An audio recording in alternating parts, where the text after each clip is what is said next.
Recently, the World Health Summit for the Pride of Homeopathy was held in which city? ठीक है, तो यहाँ पे कुछ ऑप्शन है हमारे पास. The options are Hamburg, New Delhi, Tokyo और दुबई. यहाँ पे आपको बताना है कि जो प्राइड ऑफ होम्योपैथी है वो इनमें से किन सिटी में ऑर्गेनाइज कराई गई थी. ठीक है, so the answer to this question is Dubai. ये दुबई में हमने ऑर्गेनाइज कराया हुआ था.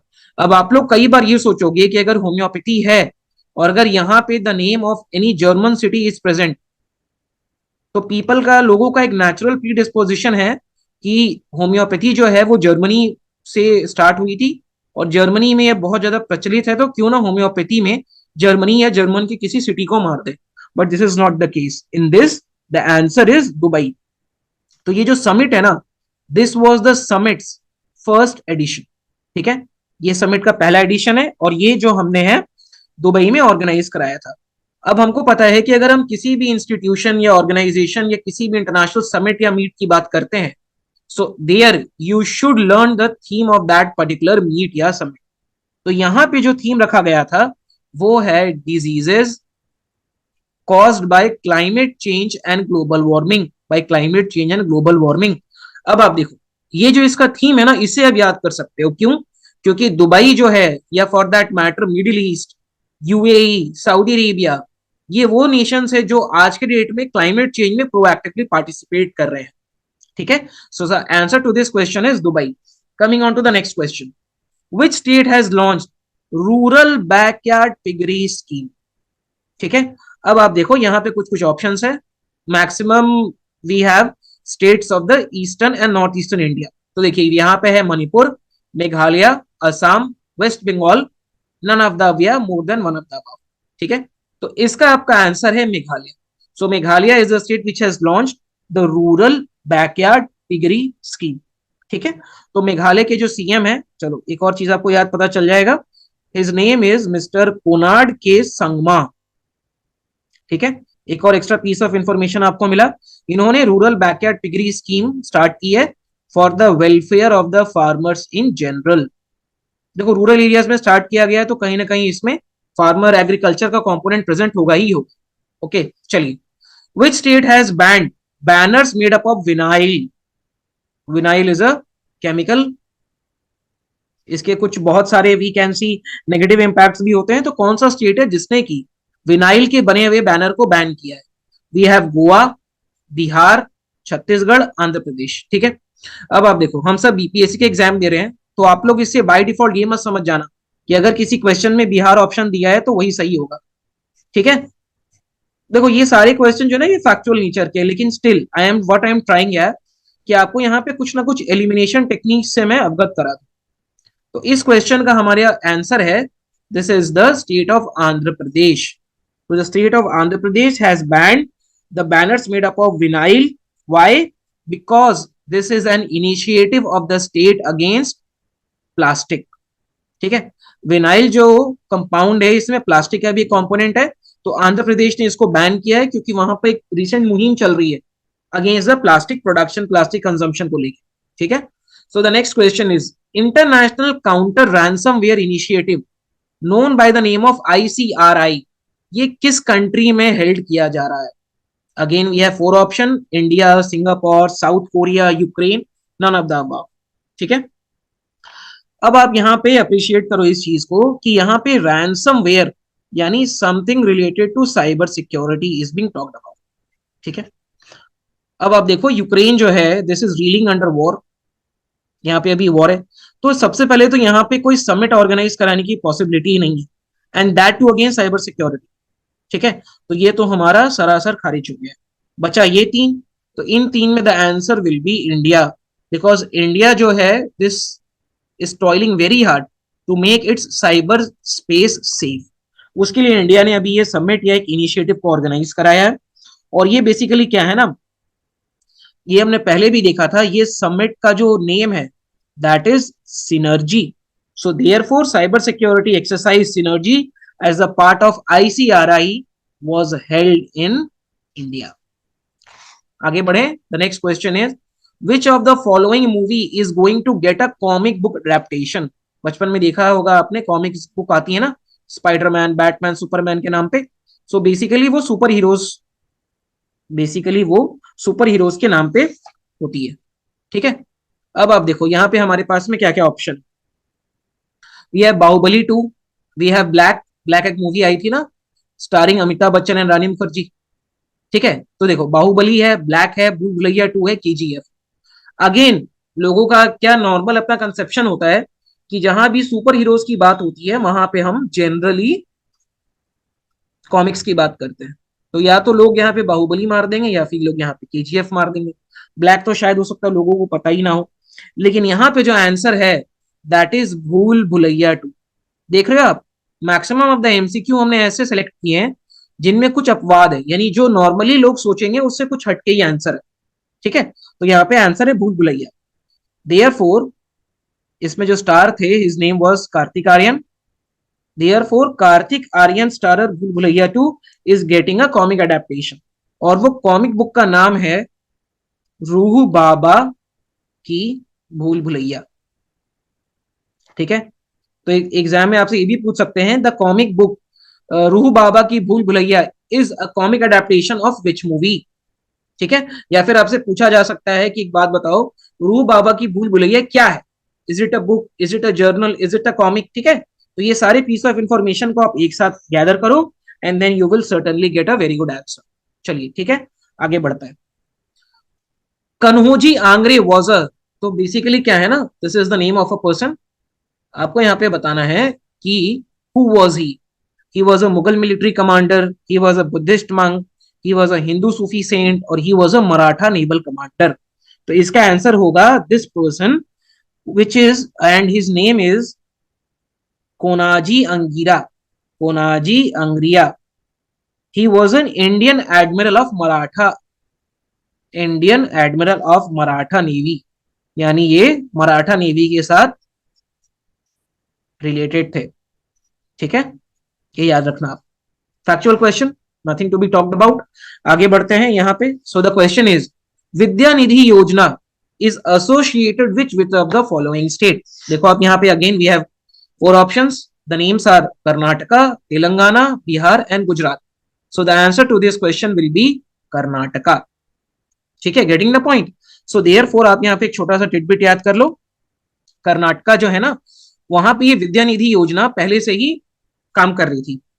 अभी रिसेंटली हमने क्या किया है कि we have expanded this program to the children of agricultural labourer, children of agricultural labourer. ठीक है, मेन आपको बेसिकली स्टेट का नाम याद रखना है कर्नाटका। पूछा जा सकता है कि which scheme has been expanded for agricultural labourer in Karnataka.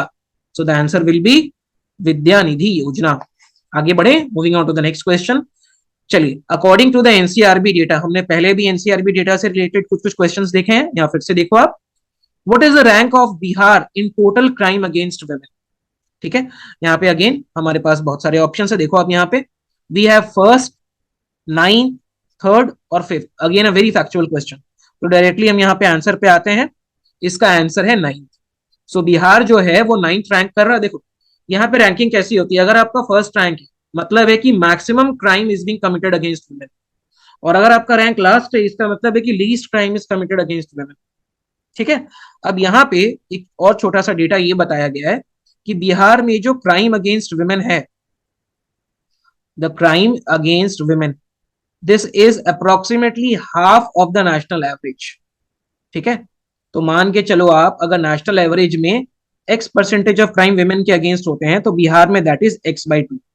अगर हम यहाँ पे एब्सोल्यूट फिगर की बात करें तो नेशनल फिगर में जो क्राइम अगेंस्ट वुमेन है that stands at about 64.5%, and the similar data for the Bihar state stands eight 30.2%। देख रहे हो, एग्जैक्टली हाफ। इसीलिए बिहार स्टेट जो है वो 9 पे लाई करता है। अगर ये डेटा भी आपको पता होता ना तो आप यहाँ पे मार्क कर देते, क्योंकि 9 जो है ये सबसे बॉटम में है, यानी कि क्राइम अगेंस्ट वुमेन कुछ हद तक काउंटर्ड है। और कई लोग मानते हैं कि इसका one of the major reasons is alcohol ban. तो यहाँ पे फैमिली में डेलिक्वेंसी जो है ये कम हो गई है। So the delinquency in the family has decreased. You can this use this particular information in your mains answer also. Mains answer में भी आप अगर विमेन का कोई भी एस्पेक्ट आ रहा है आप वहां पे अल्कोहल बैन के बारे में या फिर लिकर बैन का कोई एस्पेक्ट के बारे में बात कर सकते हो। ठीक है, चलिए।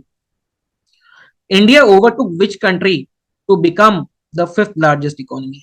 ठीक है, अगर आपसे पूछा जाए कि अभी इंडियन इकोनॉमी कहां स्टैंड करती है, then this is fifth largest.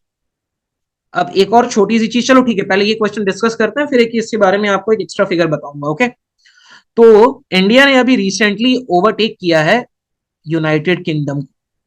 ठीक है, फैक्चुअल चीज है, याद रखना। अगर आपको कुछ हद तक ये भी पता हो कि टॉप 10 इकोनॉमीज कौन सी है, उसमें से भी आप इसको एलिमिनेट कर लोगे, लेकिन as of now India has surpass United Kingdom to become the fifth largest economy. ठीक है, इसमें एक छोटा सा डेटा भी देख लो। यूके की जो इकोनॉमी है वो है 3.20 ट्रिलियन यूएसडी, और इंडिया ने इसको सरपास किया है $3.21। एब्सोल्यूट फिगर है। अब यहाँ पे आपके पास ये क्वेश्चन आना चाहिए कि ये 3.2 जो ट्रिलियन डॉलर है, ये जीडीपी का कौन सा एस्पेक्ट है। So this is GDP at nominal cost या फिर नॉमिनल वैल्यूज। तो अगर आपसे पूछा जाए कि अगर हम नॉमिनल वैल्यूज में बात करें तो what is the standing of the Indian economy, Indian economy जो है वहां पे फिफ्थ लार्जेस्ट है। But if I talk about in terms of purchasing power parity, तो इंडिया जो है वो थर्ड पे है, याद रखना। ठीक है, in purchasing power parity India is third, and in nominal values India is fifth. तो ये एक छोटा सा एक्स्ट्रा इन्फॉर्मेशन है which I needed to give it to you. आगे बढ़ते हैं। Which ministry has launch the studentship program for Ayurveda research in, यानी कि स्पार्क जो है ये नाम है, और ये बेसिकली आयुर्वेद के रिसर्च से रिलेटेड है। अब आप देखो यहाँ पे बाकी जितने भी मिनिस्ट्रीज हैं इनका अलग अलग अपना फंक्शन है, लेकिन जो मिनिस्ट्री ऑफ आयुष है ये डायरेक्टली डील करता है आयुर्वेदा से। आप सबको आयुष का अगर फुल फॉर्म नहीं पता है तो यहाँ बता देता हूँ। A stands for Ayurveda, Y stands for yoga, U stands for Unani, S stands for Siddha, and H stands for homeopathy. तो आयुर्वेदा के लिए तो nodal ministry ministry of AYUSH ही होगी, as simple as that.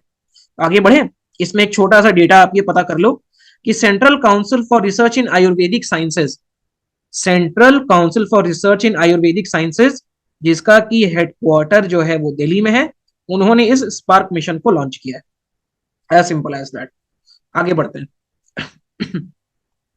which Indian has declined to receive the Ramon Magsaysay Award of 2022। हमने earlier भी discuss किया है who was the first Indian to get the Ramon Magsaysay Award। आप सबको पता होगा, he goes by the name of Vinoba Bhave.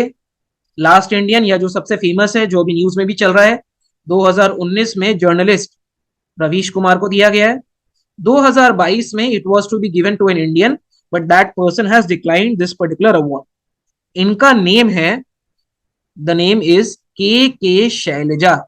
अब इनके बारे में कुछ पीस ऑफ इंफॉर्मेशन आप जान लो। हुई she K Shailaja, she was basically a member of CPI Marxist, okay, and she was awarded the Ramon Magsaysay Award of 2022 which she declined।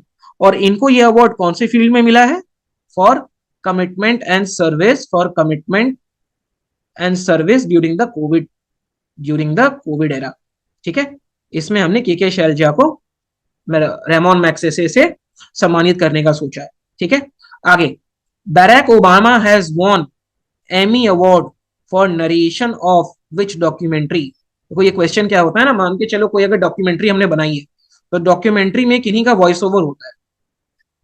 उनमें से एक डॉक्यूमेंट्री में बैराक ओबामा ने अपना वॉइस ओवर दिया है, तो उसका हमको डॉक्यूमेंट्री का नाम यहाँ पे बताना है। आगे देखो क्या क्या ऑप्शन है हमारे पास।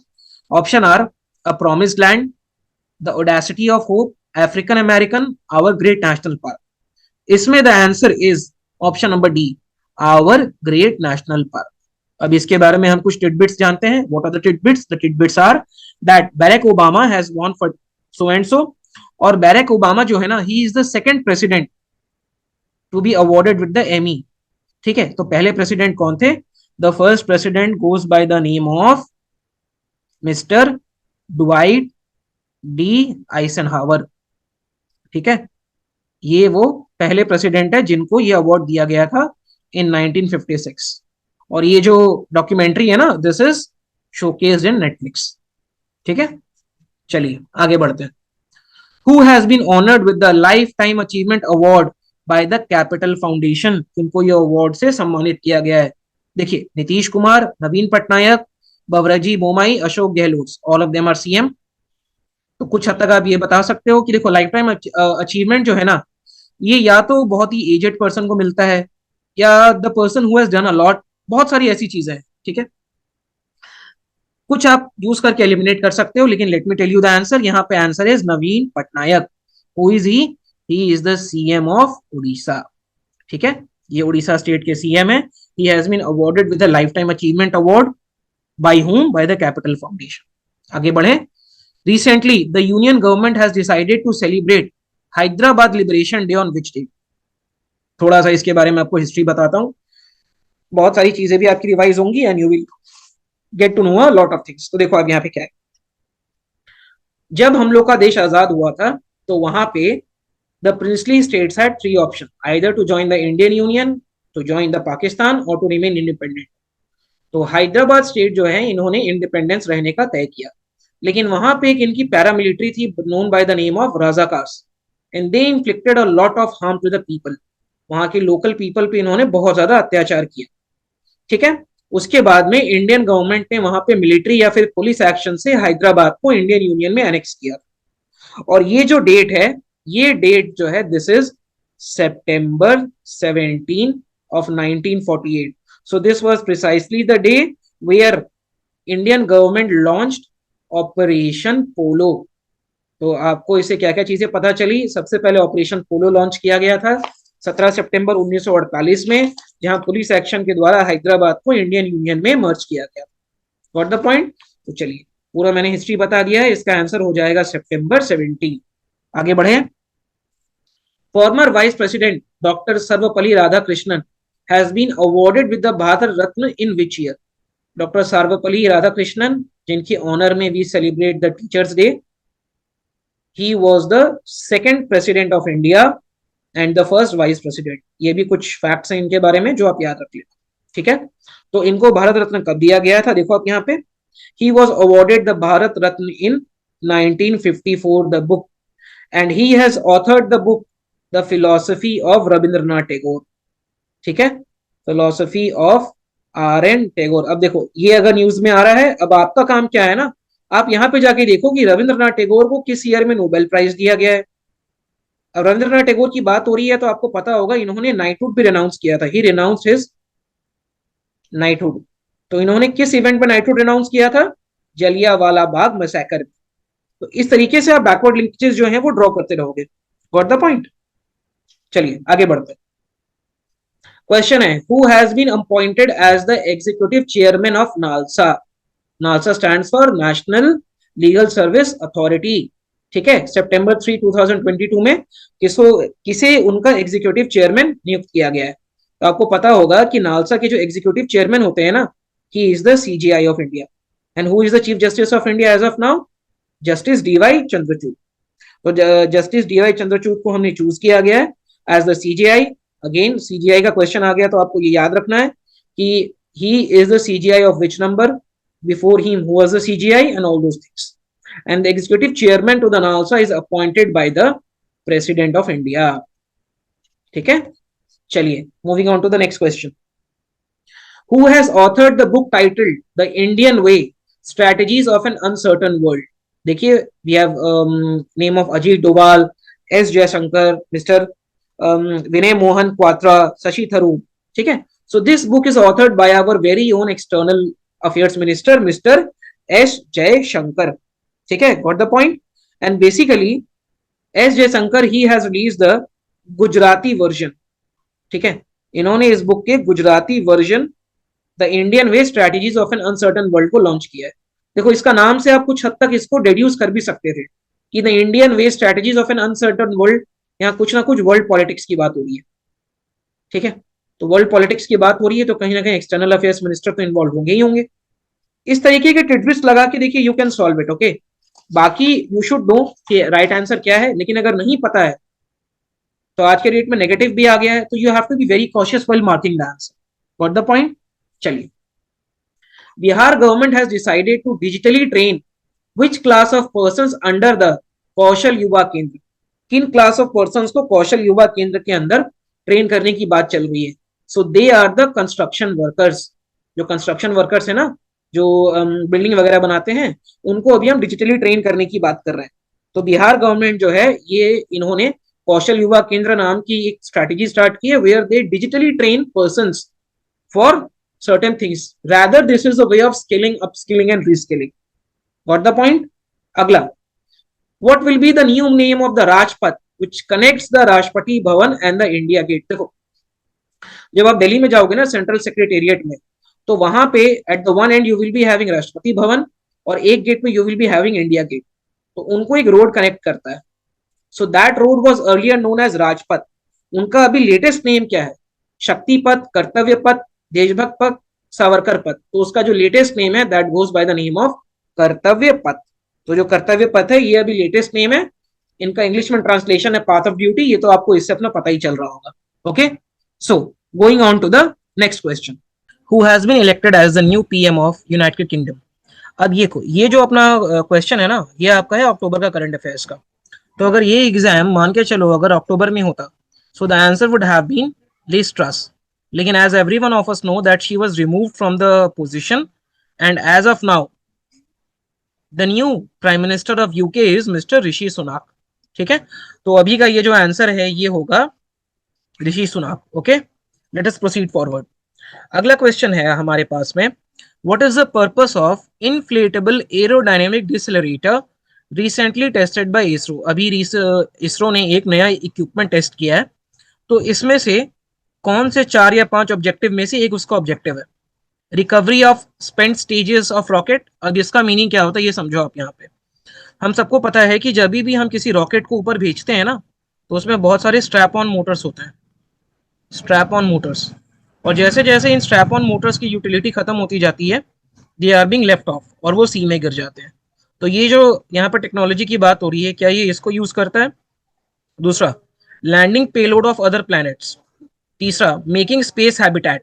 और D, exploration of the Kuiper belt.